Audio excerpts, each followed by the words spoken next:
You don't like me at my worst. One more time, yeah. Then you should fucking break your neck. Stop it. You're Get some help. ground. In a world full of healthy vegan foods and hipster gym memberships, there's one thing that honestly is talked about a lot, but not taken seriously by a lot of people, and that is meditation. I know many people in my life who are pretty healthy. They exercise, maybe they read, they eat healthy food, sugary food that is advertised as healthy, but they don't want to meditate. Me, personally, I question about everything there is, even when I'm exercising and asking myself if that is the best use of my time. Everything except meditation. But why is that? Make sure to stick around until the end of the video, where I tell you exactly how to meditate and what are the best apps to make sure that you stick to the practice for the longest time possible. So before I go into really what meditation is and how to apply it to your life, let me tell you a little bit about my own life, since it will provide some context to why I decided to make this video. So this is something that not many people know about me, even some of my closest friends don't know it, but meditation is really important to my life, and it has been for a long while. I don't usually talk about this because I know that there's a certain stigma around it, and sometimes honestly I don't want to be ridiculed, or I don't want people to think that I'm weird or something. But obviously this video is me trying to break that, because it has brought a lot of benefits to me, and I hope that it can bring those same benefits to you. So basically, I started meditating by the time I was 14. I am, and I always was, an overthinker. I tend to think way too much, to the point where it has impacted my life negatively. I have many times been in a very good situation, but I thought it was a bad situation just because I am very good at seeing all the negatives, but I'm very bad at seeing all the positives. So then I would run away from that. I would completely change my life. I have completely changed my life many times in the past, not just once. And I will run away from that, and I will go to something that I think is better, is going to provide me what I need, but then it ends up being worse. And then the cycle continues. So meditation has been one of the best ways to counteract this. So again, as I said, I started when I was 14. I had what I think I had an iPod 4 back then. I went to a friend's house and I stayed to sleep, as you often do, at night, as you often do. I was on my iPod, just scrolling mindlessly through 2015 Instagram, whatever it was, and I got an ad. I forgot the name of the app exactly, but if I find it, I'm gonna leave it down here below. But I found an advert to a meditation app, and I decided to download it, and I tried it, and it blew my mind. Honestly. Even by the time I was 14, I was an overthinker, and especially when you get your first iPod and when you're getting into technology and you're really watching YouTube all the time, your overthinking and your FOMO can get really bad, doesn't matter how young you are. And that was such a breath of fresh air. So yeah, I've been meditating since then. I want to say that it's not been constant. There has been periods of 6 months or more where I haven't meditated, but from the time I was 14 until now, I have never fully left meditation behind.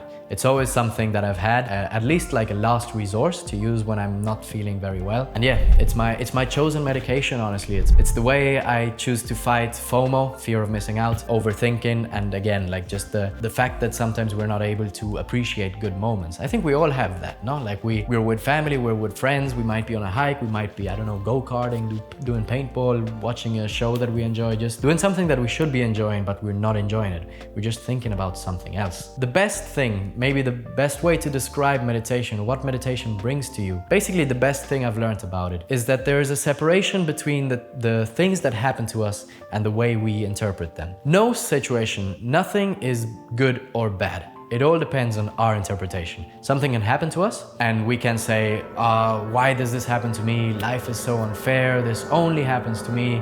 I can't believe my life is so shit. Or the same thing can happen to us and we can be like, oh, that's good. Now I learned that I shouldn't do that again, and there's like one less problem in my life. And I know right now you're thinking like, that's bullshit. Bad stuff is bad stuff and good stuff is good stuff. But The most extreme case of this illustrates my point very well. There is a case of someone who went through Auschwitz with this mindset. So there's a very good possibility that he only survived the concentration camps because of this mindset, trying to keep positive even in the face of one of the worst massacres that ever existed in history. I think if he was able to survive Auschwitz with that mentality, don't you think you'll be able to survive your bad relationships or your problems at work or whatever? Of course, work through them. I'm not telling you not to work through them, but you gotta have a clear-headed mind to be able to properly work through it. A different metaphor that I like is the metaphor of a sky. So we, like our being, if you want to look at it spiritually, our soul is like the sky.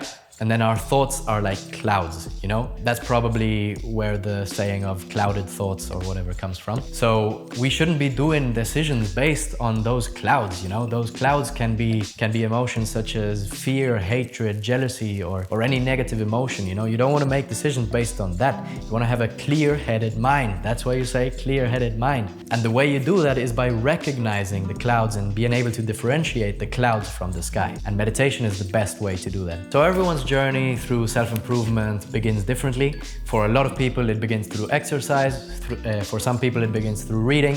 But for me personally, it was through meditation. I started meditating way before I started reading books about self-help and stuff like that. So I want to quickly talk about the difference between mindfulness and meditation because I think it's pretty important. So they are both sides of the same coin, but they're different things. So what we want to achieve in our life is mindfulness, and meditation is just the practice that we do to achieve mindfulness. So mindfulness basically means, in its very essence, what it means is that you're in the present moment. That is the purest form of happiness that there is, you know? When I'm not a father, obviously, but I can imagine, like a good way to describe it would probably be like if you see your kid playing around, if you can just enjoy that moment for what it is, you'll be so much happier if you're just thinking about work, or you're just thinking about whatever it is, about the future or the past, but you're not in the present moment. So you want to be in the present moment as much time as possible to be as happy as possible. So meditation is basically like the gym. I think no one would go to the gym if we didn't get like a feeling of happiness from it or a better physique. And meditation is the same. No one would do meditation if we didn't get something from it. So what we get is mindfulness. But you can also practice mindfulness by itself. So for example, when you're washing the dishes, you can make a point out of not listening to any music, not listening to any podcast,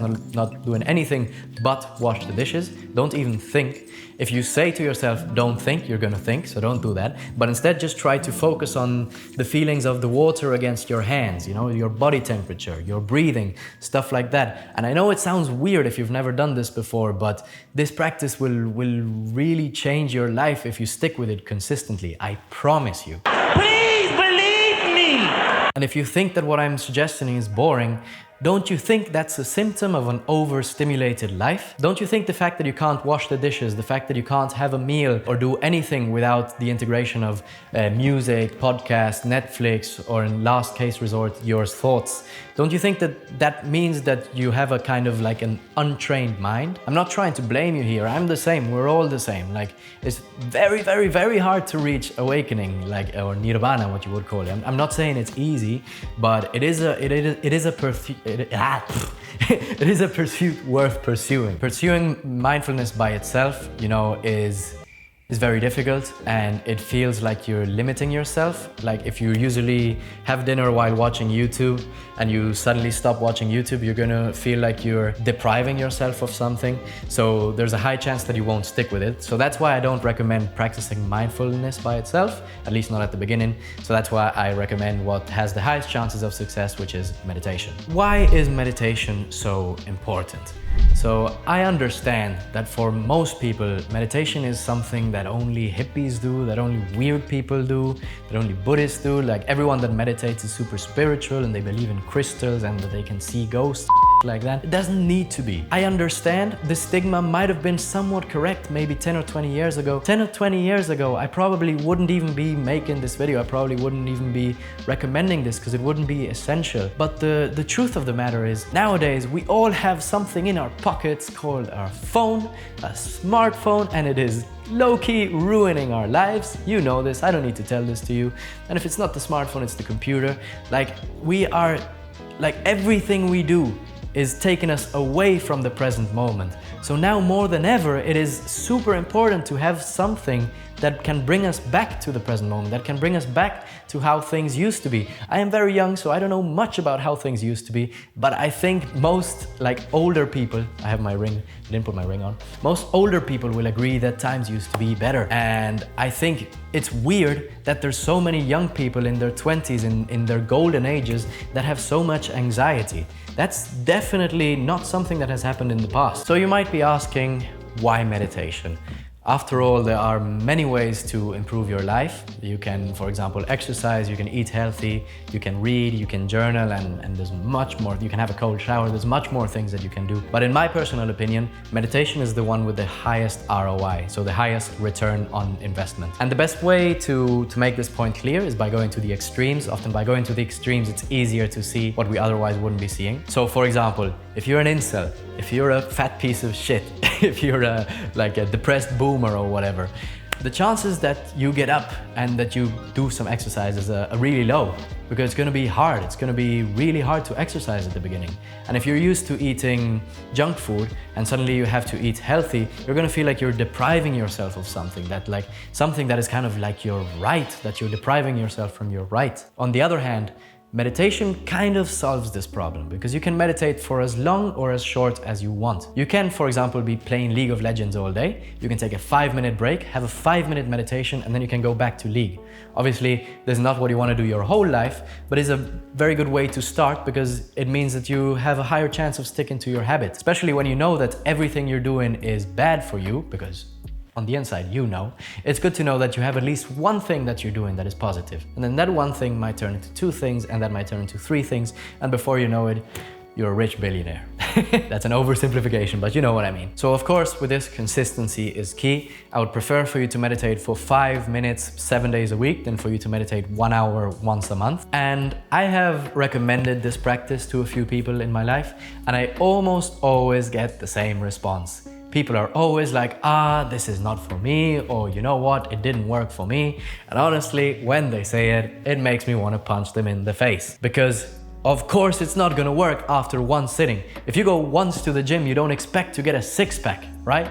That's just plain stupid. I've been meditating for 7 years now, even though it's on and off. And I'm just now starting to really be able to notice what are the benefits that come specifically from meditation and not from other things. You know, but it took me 7 years to be able to realize this. So don't expect to do one meditation and cure your life. Meditation is made for humans, plain and simple. And there are plenty of studies that prove the benefits of meditation. And it's the benefits for humans. It's not the benefits for Buddhist monks or like the benefits for certain types of humans. It's benefits for everyone. Just like you can't negate the benefits of eating healthy or the benefits of sleeping or the benefits of exercising, you can't negate the benefits of meditation. It's not just a spiritual thing that weird people do. There are many forms of meditation, and mindfulness is not spiritual at all. It doesn't need to be. So anyways, you might be saying, all good, Franco, but how the do I meditate? Hopefully I've convinced you by now to at least try it. What I would recommend would be try it every day for a month. And then if you really feel like it didn't bring anything to your life, then you have my permission to quit. If you're really bad at sticking with habits, try it at least for a week, but definitely don't try it for just 1 day. That's not enough. You know it's not enough. If you can, try it 1 month or 21 days. Or 1 week if you're really bad at sticking with it. But anyways, how do you meditate? So basically you sit down or you lay down, it's up to you. But if you sit, it's recommended to sit with a straight back, and you can do whatever you want with your hands. You can lay them on your lap, you can like kind of cross them like this, so you can have a whatever you want to do. And yeah, you just focus on your breath. If you're laying down, you can either have your arms separated, your arms and legs kind of separated from your body, or you can have your hands on top of your stomach, so that you can feel the stomach going up and down when you breathe. But really, there's many different ways to do it. That doesn't really matter that much. What matters is that you focus on your breath. So you focus on like the air, the cold air going in, and then the break when you're not breathing, when you're like the time between the in breath and the out breath. And then when you breathe out, then you focus on like the hot air coming out. You can either focus on your nose, you can focus on your stomach, whatever part you feel the most, that's what you focus on. And then depending on the guidance that you have, we'll talk about that a bit later, you will probably also spend some time focusing on the sounds around you. You will focus on the tingling on your skin. You will maybe focus on the weight of your clothes on your body, or the weight of your body on the couch or bed or wherever you're sitting or laying. But yeah, the main focus will usually be on the breath. Let me be clear that this is mindfulness meditation. There are weird spiritual meditations that not even I really enjoy or not even I want to do, but mindfulness meditation, as I say, it's very easy. Well, it's not easy, but it is simple and it is very practical, and it's not too spiritual really. And that's it basically. So if you're just starting, you can do it for 5 minutes a day. If not, you can do it for 10, 15, 20 minutes, half an hour, whatever you want. I've been meditating for a long time and I just do 10 minutes. I did 20 minutes at one point, but maybe I'll go back to it at one point, but for now 10 minutes is enough for me. So it doesn't need to be this crazy thing like that you get some incense and everything. If you want to do that, that's perfect, do whatever you want. But if you don't, you can just sit down, just do whatever you have to do, and then you stand up and you go back to your life. And yeah, it's gonna be really hard. Even keeping like 1 minute, even 1 minute without having thoughts. Like, you will have thoughts 100%. That's kind of something that's expected, you know? The thing is not to judge those thoughts, to let those thoughts just come and go and not to react like them. The same way we don't react to every cloud that we see in the sky. As for the apps that you should use, this is pretty important because I've tried many times to meditate just with a watch, but it is very, very hard to not to get carried away by your thoughts. So it's really good to have someone to guide you and to bring you back when you're thinking too much. And the best way to do it is with apps. So obviously a very famous app is Headspace, for example. Then there's Calm. Then there's an app by Sam Harris that I forgot the name, but I think that app is really good. I haven't tried it, but I think it's really good. Then there's Insight Timer, and then there's Medito. And then since I'm Argentinian and I might have some people in the Latin community watching this video, there's a Spanish app called Puramente, which is also really good. But in terms of which is the best app out of all of these, my recommendation would be Insight Timer and Medito. Specifically, Medito. Honestly, Headspace, I don't know why it's so famous. It's a little bit if I'm being 100, because you have to pay, and then all the meditations are basically the same. Which there's no point to it. If you're meditating for, there is a point, but if you're meditating for 30 days straight, you will want to have some form of progression from the first to the last meditation. You don't want to be doing the same meditation over and over again. And what's worse, you don't want to have to be paying for that. So I don't know why Headspace is so popular. Calm, I've never used it, so it might be good. The Sam Harris one, I haven't used it, but I reckon it might be the best one out of them all. The reason I'm not recommending it is because it costs $200, 200 Australian dollars a year, and you don't have the option to pay monthly, which I think is really weird. So yeah, one day I would like to get that app, but I'm a little bit broke to do it right now. So yeah, that's a project for the future. But then for now, your best options would be Puramente, Medito, or Insight Timer. So Puramente, if you speak Spanish, it costs the equivalent of 20 Australian dollars a year, which is really, really cheap. That's basically nothing. But honestly, I think Medito and Insight Timer are the best because they're free. They're just donation based, so you can donate if you want. And if you don't want, obviously you don't donate. Insight Timer is really good, but it does have a lot of spiritual, weird meditations. But the reason Medito is my favorite one is because it's just so clean, you know? It doesn't have any adverts, it doesn't have any BS. You know, it's just the meditations you want to do. It's very easy to find programs. There's a very good 30-day program for beginners. You should probably do that. And yeah, you can track your progress. You can see what streak, how many days you have. Like, you can do everything you would want to do with a meditation app without all the that many apps come with. So yeah, that's basically it. Meditation is one of those things that if you stick with it, I can promise to you it'll bring a myriad of benefits to your life. So please believe me, I don't talk this passionately about many things, but meditation it's just great. It's just great. I sound religious about it, but I have a good reason to be so. So anyways, that is it. It was maybe a bit of a longer video, but I thought it was important to be able to talk about this well and not rush it. So yeah, as always, I hope you really, really enjoyed this video. If you did, please, you'd be doing me a great favor if you subscribe, if you haven't already, and you press the bell icon so you won't miss any future videos. Leave a like, and most importantly, even more important than the subscription actually, leave a comment down below with any recommendations that you might have for future videos. what you thought about this video, if you liked it, if you didn't, why you did or why you didn't. What do you think about meditation? Have you tried it? Just let me know. I would really love to know. One of my favorite things about having a YouTube channel is just reading and replying to comments, even though it takes me a while because the YouTube studio doesn't always send me the notification, but as soon as I get it, I always respond, 100%, unless it's spam. But yeah, anyways, that's it, guys. My voice is getting a bit raspy right now, so I'm gonna cut it here, and I will see you in the next one. Bye bye.